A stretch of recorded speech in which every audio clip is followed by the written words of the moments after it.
I think the minister's made it quite clear how far we've gone down this road. It's taken us a long time to get there. I appreciate what government has done so far for us.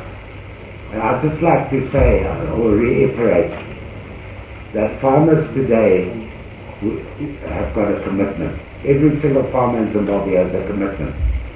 And it's time that we stand up and prove our worth in producing food for this country.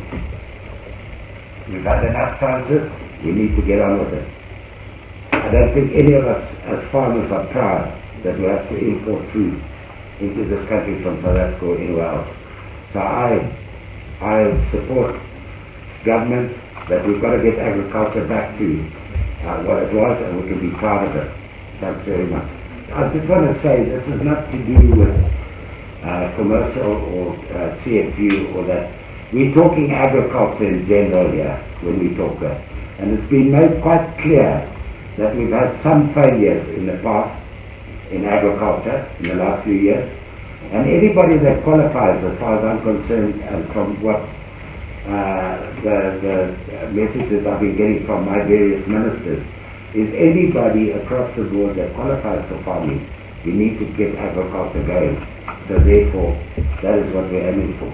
So it's not for a particular group of people as such, it's across the board for anybody that can farm properly.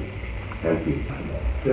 The question that was asked just now, that some white farmers are saying that we were forcing this. Let me put it to you this way. It's taken us 20 years before we've come to this agreement. We have been in negotiations for the last 2 years with government, and I'm happy to say that we've got 95% of the farmers backing us on this compensation side. So it's taken us a long time to get there, and for that I want to thank government and the new dispensation that we finally got to that stage, and we can now put it behind us and we can get on with agriculture. Thank you.